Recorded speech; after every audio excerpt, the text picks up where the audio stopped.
ici, c'est pourri.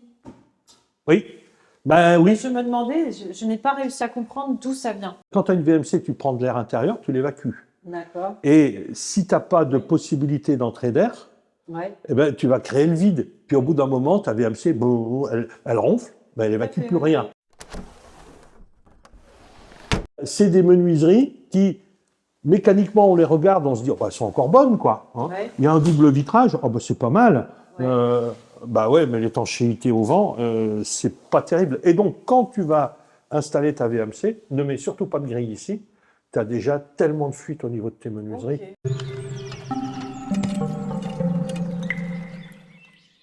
Tu disais que je formais des architectes d'intérieur. Je forme des homers, spécialistes justement de l'habitat. Et je peux te dire que cette maison n'a pas été conçue par un homer. Bon, c'est bien. Tu as des exemples de ce qu'il ne faut pas faire. Alors, on forme aussi par ça. Hein. Tout à fait. Il y a une chose que je dis toujours, c'est je me bats pour l'importance de l'entrée. C'est important d'avoir une entrée dans une maison. Oui. Donc lui, il a positionné la porte d'entrée. Regarde, il fallait faire tout le tour. Et la porte d'entrée, absolument. il l'a positionnée ici. Oui, il l'a positionné là. Et moi, tout à l'heure, j'étais pour rentrer par l'arrière. Oui. Et bien, bizarrement, il rentrait toujours par la cuisine. Ça, en feng shui, on ne fait pas tout à fait vivre les lieux quand même quand c'est comme ça. Bah, tout simplement parce que l'humain, il va au plus court. Plus simple, hein, il va plus ergonomique, donc il rentre par ici. Donc ici, pour moi, c'est une entrée. Oui, tu as raison. Donc ce sera, la cuisine va être déposée, ce ne sera qu'une entrée. D'accord. Ici. Il y aura où mettre les parapluies à sécher s'il pleut. Voilà, c'est bien. Tu peux les étendre là. Voilà, non, mais il y aura sûrement quelque chose, un piano. Je ne sais pas où mettre mon piano, alors il sera peut-être là. Bah voilà. Bon, il ne faudra pas que tu invites beaucoup de gens à venir écouter le concert. Non, c'est pour moi toute seule. Donc, voilà, ok. Alors, et ici. Donc du coup, tu vas la condamner. En tant qu'entrée, en tout cas. Eh ben non, je vais mettre une porte vitrée, regarde. Oui, non mais totalement. Mais ça ne va plus être une entrée. C'est quand même dommage de ne pas avoir une porte vitrée sur cette vue. Ah bah oui, c'est clair, clair. Parce que, là, il a réduit à la plus simple expression. D'autant plus que là, tu vas avoir une porte vitrée qui va être quand même assez facilement, déjà un petit peu protégée du rayonnement solaire max. Par contre, ta batterie thermique que tu as là, ça c'est une batterie thermique monstrueuse. Oui, mais c'est bien pour l'hiver aussi. Oui, la batterie thermique l'hiver, il faut arriver à la charger quand même. Hein. Donc, c'est aussi une pompe à chaleur de l'intérieur vers l'extérieur l'hiver. Hein. Ouais. Donc, je doute que la batterie, elle apporte grand-chose l'hiver. Par contre, l'été, c'est sûr que... Bon, écoute, ça apportera au moins de la lumière. Oui, absolument. Parce que là, on voit tout de suite, dès qu'on ouvre, il y a de la lumière là quand même. Ouais. Voilà. Et là, si tu as trop chaud, mais on verra les solutions après. Ouais, ok. Je vais refermer. Et donc la cuisine, je voudrais la mettre ici. Oui, en plus, tu as presque les fenêtres à la bonne hauteur. Donc oui, pile, le plan de travail arriverait là. Et du coup, je vais avoir un grand plan de travail. Ouais. Ah là, on a envie de faire la popote quand même. Là, on a envie de cuisiner là. Ah, c'est clair. Ouais. Alors, il y a cette fenêtre, par contre, cette porte-fenêtre qu'on est obligé de condamner. Bon, ça, c'est de la récup. Hein. Et là, il faut boucher. Parce que, de toute façon, on en a la même ici. Mais sinon, on n'a nulle part pour mettre le frigo, puisque c'est tout vitré partout. Ouais, c'est ce que j'allais dire, c'est une porte à frigo, ça. Non, mais... Bah oui. On va. Ou alors, il faut un tabletop, mais c'est pas terrible hein, pour une famille. Hein. Il faut deux. Ouais, c'est ça. Alors, là, tu vois, ici, c'est pourri. Oui. Ben oui. Je me demandais, je n'ai pas réussi à comprendre d'où ça vient. Puisque j'ai fait le test de l'eau, ici, elle s'écoule bien comme il faut. Oui, mais malgré tout, à un moment donné, possiblement, elle stagne suffisamment longtemps pour avoir provoqué ça, quoi. Et ça, faudrait faire un sondage. On va peut-être pas le faire, hein, mais tu vois, ça a déjà remonté quand même. Hein. C'est là, tu vois. Et là, oui, c'est bien pourri, quoi. Et là aussi, dans l'angle. Oui, alors là, les angles, dans cette situation-là, c'est presque normal, parce que les angles sont toujours très loin, tu vois. Ici, on ne l'a pas encore, mais encore que, tu vois. Là aussi, ouais. Voilà. Donc ça, c'est normal. Dans les angles, en fait, l'eau, il faut l'empêcher d'entrer. D'où la remontée qui aurait dû être faite, qui n'a pas été faite. Donc l'eau, elle entre manifestement pas, mais elle est bloquée par du bois qui en a trop et finit par pourrir. Et donc il faut qu'elle s'évapore quand c'est comme ça. Oui. Et à l'intérieur, l'hiver, tu chauffes ton air, plus il est chaud, plus il peut contenir de vapeur d'eau. Je ne sais pas s'il y a une VMC dans la maison, on va voir. Non. Non. Bon, donc voilà, en plus ça accentue. Et donc, lorsque tu as du 0 degré ou 3 degrés de dehors, parce que je pense que du moins 15 dans le Bayonnais, ça ne doit pas être courant quand même. Non. Non, hein, voilà. Et que tu as 19 dedans, ou 20 dedans. Hein, parce que s'il n'y a pas de VMC, c'est plus probablement 20, 21, 22, 23. Parce qu'on a une humidité relative qui est très élevée, qui est source d'inconfort. Ouais. Et donc, pour la faire baisser, puisqu'il n'y a pas d'évacuation, on est obligé de monter en température. Tu as une paroi, elle a une température intérieure et une température extérieure. Tu as 1 mètre carré froid dehors, 1 mètre carré chaud dedans. Oui. Tu compenses bien. Là, par contre, dans l'épaisseur des angles, eh ben, la partie angle qui est dehors, elle est froide, elle n'est pas compensée par une surface intérieure chaude. C'est pour ça qu'on a toujours des moisissures qui apparaissent dans les angles, ou les liaisons dalles-murs, par exemple, aussi. C'est toujours là qu'on voit apparaître les moisissures, parce qu'on a plus de surface froide que de surface chaude. Ouais. Avec en plus, même si tu avais une VMC, l'air, tu as dit tout à l'heure, l'humain est feignant. Ouais. Il va au plus court. L'air, il n'est pas plus courageux que nous. Donc, avant que le renouvellement vienne assécher ici, il va falloir mettre des pancartes pour dire au courant d'air, fais le tour. Ouais. Mais il mal l'air. Donc, forcément, c'est des sources. Et là, tu as là-bas et là. Et au milieu, il y a peut-être un petit peu plus de creux pour une raison ou pour une autre. Ouais. Voilà. Et résultat, tu as ça. Mais ça... Alors, qu'est-ce qu'il faut faire? Alors, déjà, tu as vu aussi qu'il n'y a aucune aération sur les vitres. Il n'y a pas de... Oui, mais tu n'as pas de VMC, donc ça ne servirait pas à grand-chose.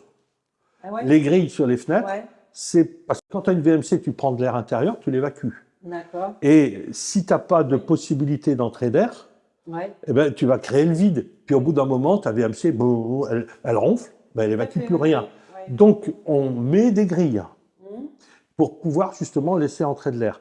Et on met les bouches d'évacuation là où on a le plus d'humidité, dans les pièces humides, cuisine, salle de bain, WC, buanderie, etc. Donc là, on extrait. Et pour renouveler l'air, même si on va plus difficilement renouveler dans les angles, comme je le disais, on met les grilles. Et là, si tu en fais ta cuisine, ne mets jamais de grille ici. Parce que quand tu vas mettre une VMC, parce que ça, on va en parler, tu extrairas de l'air d'ici, mais tu dois aussi renouveler l'air du salon, Oui. où tu n'auras pas de bouche. Oui. Et donc, si tu as des grilles de prise d'air ici, le circuit va s'établir ici. Et tu renouvelleras jamais là-bas. Donc, tu dois extraire dans les pièces humides et tu dois laisser entrer dans les pièces sèches. Et on organise ce qu'on appelle le balayage. Ok. Une VMC, les gens pensent que c'est juste une machine et ça fait le boulot. Non. Ou des fois, ils disent « Ah, mais j'ai des grilles sur mes fenêtres, ça fait le boulot. » Non, on a une des deux parties qui mécaniquement doivent travailler ensemble. Mais en plus, pour qu'elles puissent travailler ensemble, il faut qu'il y ait un circuit qui puisse s'organiser. C'est pour ça que, par exemple, lorsqu'on a une chambre, on a une prise d'air dans la chambre, on n'évacue pas en permanence, on a une prise d'air, et la porte, on doit la détalonner, c'est-à-dire laisser... Alors, oui, tout à fait. Ça n'arrange pas forcément les architectes d'intérieur qui, eux, disent qu'il faut lutter contre le bruit.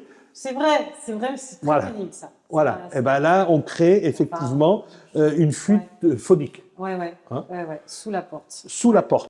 Et donc, on doit aussi faire un passage, ménager un passage sous la porte des WC, de la salle de bain, etc., pour que ça puisse évacuer. Donc, une VMC, elle a vraiment une raison, mais impérieuse d'exister. Et en 82, il aurait dû en mettre une.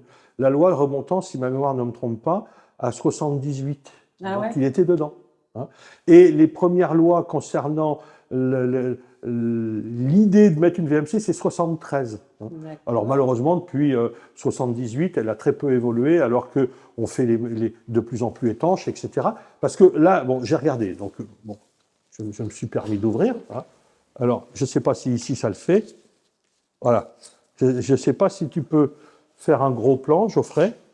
Mais l'étanchéité qu'on a ici, alors déjà, l'épaisseur des menuiseries, là, on a, je suis à peu près certain, quasiment pas de rupteur thermique. Parce que si c'était en bois, on peut dire le bois transporte peu la chaleur. Là, c'est du PVC, donc ça transporte la chaleur. Hein. Et donc ce qui est censé faire l'étanchéité, C'est du PVC, non? ou de l'alu, ou de l'alu. Ouais, non, c'est de l'alu, tu as raison. Oui, bien sûr. Mais alors, il y a encore moins de rupture thermique là. Ouais. L'alu, il est direct, lui. Hein. Oui, c'est de l'alu. Et donc là, ce qui fait l'étanchéité, c'est les deux petits joints qui sont là. Oui. Regarde. Ouais. Tu vois, ils sont eux-mêmes, et regarde, ils bougent bien. Hein. Donc là, tu n'as aucune étanchéité à l'air. Qu'est-ce qu'il faut faire, docteur? Ben, tu vis avec, parce que tu n'es pas dans une zone où il y a de gros chocs thermiques, donc c'est acceptable. Mais ces menuiseries-là, c'est vraiment le bas du bas de la qualité qu'on puisse imaginer, quoi. Et donc ça, ben, c'est des menuiseries qui, mécaniquement, on les regarde, on se dit, oh, ben, elles sont encore bonnes, quoi. Hein. Ouais. Il y a un double vitrage, oh, ben, c'est pas mal. Ouais. Bah ouais, mais l'étanchéité au vent, c'est pas terrible. Et donc, quand tu vas installer ta VMC, ne mets surtout pas de grille ici. Tu as déjà tellement de fuite au niveau de tes menuiseries que là, c'est comme si tu avais des grilles. Ok. Donc là, il faudrait même essayer de boucher ça. Mais on ne peut rien faire. On ne peut pas le changer. Il faut changer les fenêtres. Mais est-ce que ça vaut le coup de changer les fenêtres? Franchement, c'est une grosse enveloppe. Et d'un point de vue environnemental et d'un point de vue économique, est-ce que ce que ça va te générer en économie du fait d'une meilleure étanchéité va permettre d'amortir la dépense? Jamais. Ouais. Écologiquement non plus. Et moi, j'ai essayé d'inventer un système que je baptise le débours. Un jour, je vais le promouvoir. Nous allons le promouvoir. Le Delta. Le Delta. Merci, Geoffrey. Le Delta, il y a le débours dedans. Le Delta, pourquoi le Delta? On a le D, justement, pour débours. Donc, débours financier, débours en matériaux utilisés, débours en CO2 émis pour la production de l'aluminium, pour l'extrudage pour fabriquer le profilé, pour fabriquer les menuiseries, pour les poser. Pour tout ça, on a du CO2 qui est émis. Hein. Et donc là, on a à la fabrication, à l'installation, un impact. Le E, c'est qu'est-ce que ce changement va m'économiser en ressources, en énergie et en CO2 émis pour le chauffage. Parce que quand je chauffe, je réémets du CO2. Et donc, on va s'en tenir au CO2. Si je fais le bilan du CO2 à la fabrication, à l'installation, etc., que je fais le bilan du CO2 économisé, je vais diviser le D par le E et je vais avoir mon temps d'amortissement. Si mon temps d'amortissement est inférieur à la durée de vie de mon produit, qui est la longévité, le D, débours, E, économie à l'exploitation, le L, c'est la longévité, et si le T, qui est le temps d'amortissement, est supérieur à la longévité, aucun intérêt. Ouais. Et donc, on arrive au A, action ou non-action. Et là, typiquement, tes menuiseries, elles ne sont pas prêtes d'être usées. Elles ont un temps, une performance qui est limitée, mais l'économie que tu pourrais générer en les changeant n'est pas bonne. Tout à fait. Donc, il ne faut pas les changer. Ouais. Okay. Par contre, là, Par contre, qu'est-ce qu'on fait au sol? Au sol. Un constat d'huissier. On commence par ça. On commence par ça, ouais. Avant d'être au bout des 10 ans révolus. Ouais, c'est-à-dire dans 2 semaines, 3 semaines. Voilà. Ben, même si c'est moins un jour, c'est bon. Hein? Okay. Et après, une fois que tu as fait ton constat d'huissier, tu as assuré ta maison. Oui. Donc, tu dis à ton assurance, j'ai un problème. Ils vont missionner un expert qui va venir voir et qui va dire, oui, effectivement, il y a un problème. Et tu vas dire, il va te dire, vous en êtes où au niveau de la garantie? Voilà, j'ai fait un constat d'huissier, on est encore dedans. Et là, ça va se mettre en route, ça va avancer tout seul. Alors, tu en as parce que le temps de la justice n'est pas le temps humain. Hein. Oui, alors justement, moi j'ai l'intention de vivre ici au mois de juin. Alors, non, mais ce que tu fais, tu fais constater, et à partir du moment où il y a un constat d'huissier, il va y avoir un expert qui va venir. Quand l'expert va venir, faut que tu boostes ton assurance qu'ils envoient très vite un expert. Vous faites un sondage, parce que ça, tu ne peux pas faire ta cuisine en gardant ça. Parce que en plus, là, c'est atténué par le fait que tu as un bon renouvellement d'air, quand même, là, au milieu. Mais si tu mets des éléments de cuisine devant, tu n'as plus de renouvellement d'air derrière. Donc, tu vas accélérer la dégradation. Donc là, il faut que tu arrives à résoudre ce problème bas avant d'installer ta cuisine. Ou autrement, tu installes une cuisine provisoire. Mais est-ce que c'est... Ou une ventilation? Une ventilation, parce que j'imagine que ça va être surélevé, là. La cuisine, elle est dans on a toujours le fond du meuble. Voilà. Mais malgré tout, ils sont sur pied, voilà, hein, là, tu peux effectivement arranger, tu as raison, Geoffrey, en organisant un petit système de ventilation. Bon, tu mets une petite turbulette, un petit truc 5-6 watts, hein, on n'a pas besoin d'une grosse turbine pour générer. Parce que si c'est simplement mettre des grilles devant, dans le bandeau, non, ça ne suffira pas, il ne se passera rien. Donc, il faut effectivement que tu aies, malgré tout, des prises d'air, et que tu aies, à l'opposé, un système qui t'engendre un renouvellement d'air pour évacuer cette évaporation et la provoquer quelque part. Mais à un moment donné, alors après, peut-être qu'ils pourront réparer. C'est réparable, hein, mais c'est de la monnaie. Ils pourront peut-être réparer en intervenant depuis l'extérieur. Hein. Ils ne sont pas obligés d'entrer dedans. Hein. Ouais. Justement, je me demandais, au niveau isolation, là, regarde, ça me paraît... oui, non, mais là, tu dois avoir 7-8 cm de polystyrène, quelque chose de ce style-là, ou une laine de verre de 10 cm. Donc là, tu n'as pas ce qu'il faut, ça c'est sûr. Ça, c'est sûr. Cette partie-là, on peut l'isoler par l'extérieur? Tu peux la reprendre par l'extérieur, Ouais. Même si le reste, on le fait par l'intérieur? Ouais. Okay. Oui, puisque de toute façon, tu n'as pas de continuité. Tu as déjà des ruptures partout. Ouais. Mais c'est là que ça va... Mais c'est là, voilà. Là, par contre, là, il faut qu'on en cause. Parce que là... Là, quoi? Tu dois avoir 10 cm, 15 cm de laine de verre en panneau entre les chevrons. Pas plus. Hein. Et quand je vois, tu vois, quand je vois l'épaisseur de la joue, là, quand on sait qu'un Velux, il est plutôt au-dessus des tuiles. Donc, tu imagines l'épaisseur du toit. Tu as des lithos qui ont servi à poser le lambris, parce qu'autrement, là, ça ne tiendrait pas. Hein. Donc, tu as quoi, 8 ou 10 cm de laine de verre là-dedans. Ça m'étonnerait. On a affaire à quelqu'un qui a l'habitude de faire du chantier, etc. Il a probablement beaucoup plus l'habitude de la laine de verre, du polystyrène, que de la laine de bois. Ah oui, non, c'est pas de la laine de bois, c'est sûr. Voilà, non, hein. Donc, à partir de là, même sans aller sonder, au mieux, tu as 10 cm de laine de verre. Tu vas prendre le soleil, parce que là, du coup, tes arbres, avant que les palmiers soient au-dessus de ton toit, il y en a pour un moment. Hein. Et ça ne se produira jamais. Donc là, tu vas avoir une énorme pénétration de chaleur. Donc là, il va falloir que tu travailles sur le toit. Est-ce que tu vas travailler par l'extérieur? Est-ce que tu vas travailler par l'intérieur?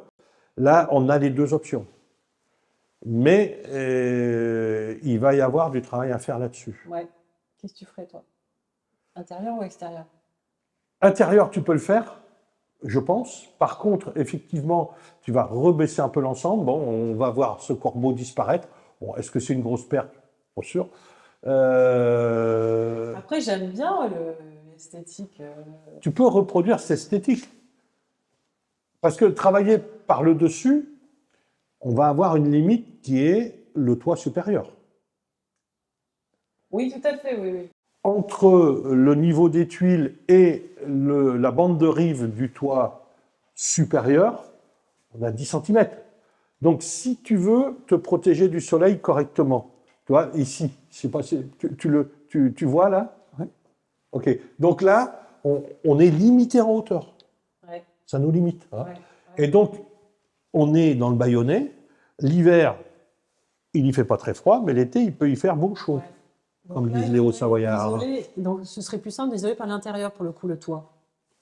Peut-être que même, c'est pas possible de travailler par l'extérieur. Oui, c'est peut-être même pas possible. Voilà. Donc, et à partir du moment où tu veux du confort, et ici, le confort, c'est l'été qu'il faut se battre. L'été, pour moi, dans le toit, faut au bas mot, même si on n'a pas une très grande surface, 20 à 25 cm d'un isolant végétal. Ça peut être de la laine de bois, ça peut être du trio de chez Cavac, ça peut être de la laine de coton, ça peut être de la ouate de cellulose insufflée. On a plein de solutions. Mais il faut que ça soit du végétal. Parce que le végétal a une chaleur spécifique élevée. La chaleur spécifique, c'est... Alors, on va faire un petit peu sur le déphasage. C'est la capacité qu'a un matériau... Alors, je l'ai fait au Meurdais, mais effectivement, je l'ai regardé, la vidéo, j'ai quand même condensé un peu. Hein. C'est normal. Donc, ça devait être un peu imbuvable quand même. Ouais. On veut toujours trop dire. Non. Mais bon, voilà. C'est bien de commencer aussi. Bon. Synthétiser. Ok. Et donc, l'été, si on veut empêcher la chaleur de pénétrer, parce qu'après, il y en a qui disent, mais on la laisse entrer, on la gère dedans. Si on traite avant, c'est mieux que traiter après, Oui, pour moi. d'accord. Hein. Et donc, la chaleur, au lieu de la traiter dedans, moi, j'aime mieux l'empêcher d'entrer. Elle pénètre principalement par le toit. Oui. Hein.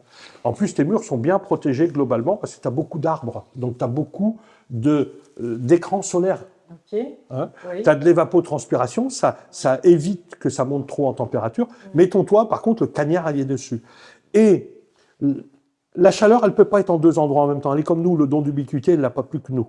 Et donc, quand tu as la chaleur qui tape sur le toit, tu vas monter sous tes tuiles 70-75 degrés, c'est très courant.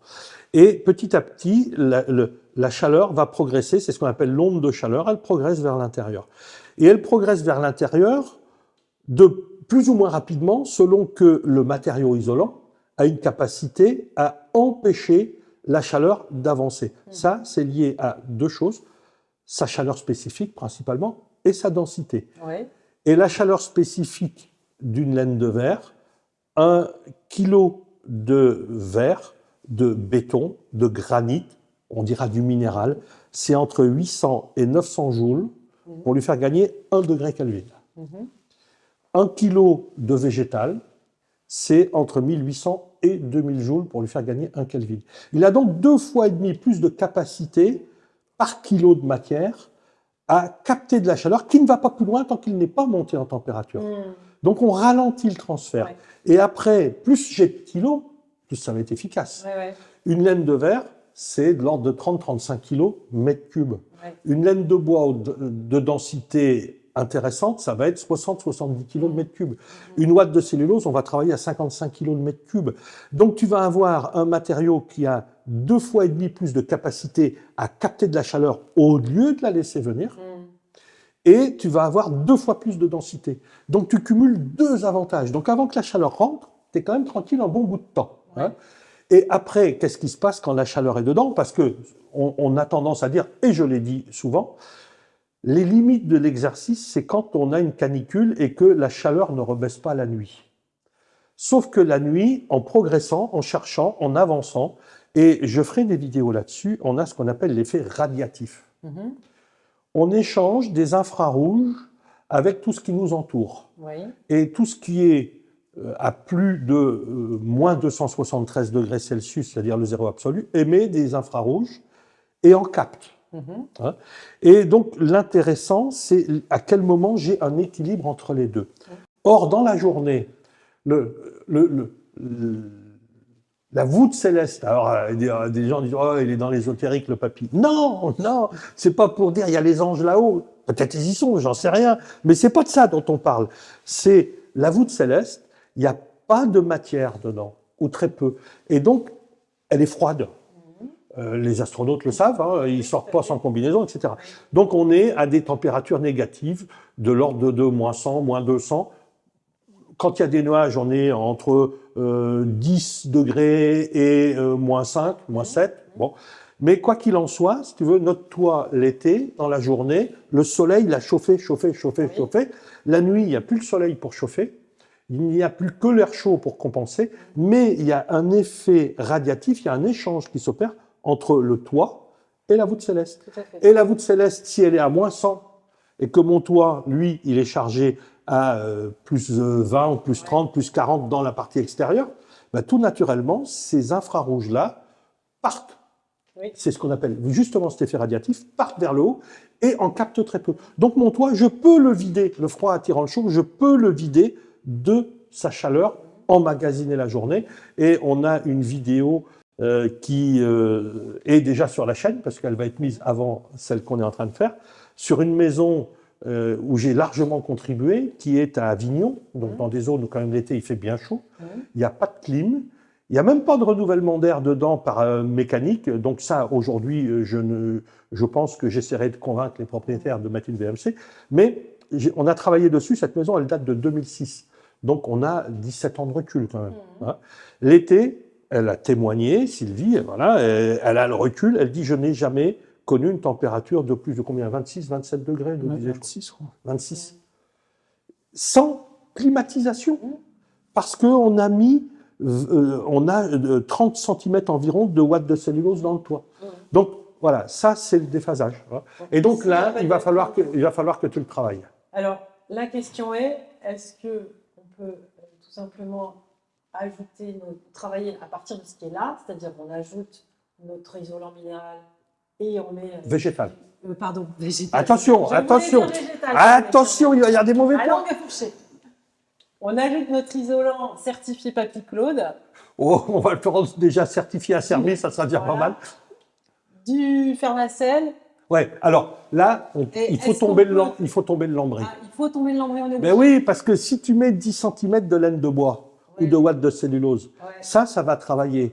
Mais tes 10 cm de laine de verre, ils foutent quasiment rien l'été. Oui, et donc, tu vas quand même avoir une pénétration de chaleur. Donc, il faut que tu aies... Elle va pénétrer, et après, elle va pénétrer dans mon isolant végétal. Oui, mais ton isolant végétal, il a une capacité à en emmagasiner. Mais si tu n'en as que 10 cm d'épais, bah, tu n'auras pas énormément de capacité, en tout cas beaucoup moins que si tu en as 20 ou 30. Et si j'ai la laine de verre plus que je laisse le lambris là, plus je rajoute l'isolant végétal, ça marche pas? Mais il faudra que tu mettes au moins 20 ou 25 cm d'isolant végétal. Là, oui. Baissé là? Bah oui. En plus de la laine de verre qui est si tu gardes la laine de verre, oui. Parce que ta laine de verre, en fait, l'été, on va dire, c'est epsilon ce qu'elle fait, probablement. Ou en tout cas, au mieux, allez, on va dire, tu as une demi-heure, 1 heure de déphasage. Tu n'as rien, quoi. Tu n'as rien. Donc, si ton déphasage, il va être assuré uniquement par le végétal que tu vas mettre dessous. Ouais. Mais le végétal, il faut de l'épaisseur et de la densité, en plus de ses capacités propres. Si tu n'en mets pas assez, ça va pénétrer. Donc, si tu veux, à mon avis, il faut minimum 20 cm de végétal. Donc, si tu veux garder le lambris pour retravailler dessous, bah, tu vas descendre de 20, plus le parement, plus tout le bazar. Si tu ne veux pas redescendre trop, et que il faut que tu utilises ce qui existe déjà, c'est-à-dire l'épaisseur dans les chevrons. Donc, ça veut dire qu'il faut tomber le lambris et tomber la laine de verre qui est dedans. Ouais, c'est beaucoup de boulot et beaucoup de déchets. Oui, mais est-ce que c'est pas quand même moins que de reconsommer de la matière supplémentaire pour avoir les vins dessous? Ou alors, bah, tu auras chaud dans la cuisine. Bon, c'est un choix que tu peux faire. Hein. Nous, on est là pour dire comment ça marche, mais après, le choix, c'est toi qui le fais. Ok. Bon, je sais pas. Alors après, sur le papier, c'est vrai que cet espace ressemble un peu à une fournaise. Dans la réalité, l'agent immobilier et les propriétaires m'ont assuré qu'ici, ils n'avaient pas chaud l'été. Il y a un grand volume, donc la chaleur, elle peut pénétrer, mais elle se diffuse. Voilà, c'est ça. Voilà. Donc c'est ce que je disais tout à l'heure. On a l'autre solution qui est de dire je laisse pénétrer, mais je le gère autrement. Ouais. Donc tu as beaucoup de minéral qui peut se charger en grosse capacité de stockage de chaleur, puisque on a dit le minéral, il a 800 à 900 joules, c'est pas beaucoup. Ouais. Mais par contre, 1 kilo de granit ou de béton, c'est pas gros. Ouais. Donc, vu les murs de refend que tu as, vu les dalles que tu as énormément de masse de béton qui est en capacité d'accumuler. Ouais. Alors, par contre, ce qu'il faut prendre bien en considération, c'est qu'à ce moment-là, il faudra impérativement... Alors, tu es en bord de mer, donc tu vas avoir un air de nuit qui va être relativement frais, contrairement à l'intérieur des terres. Là, il y a des inconvénients à être en bord de mer l'hiver, parce qu'il y a de l'humidité. Mais par contre, l'été, c'est intéressant parce qu'on a la brise marine, la brise de terre, etc., tout ça qui s'inverse et qui font que on a un renouvellement d'air la nuit qui est relativement frais.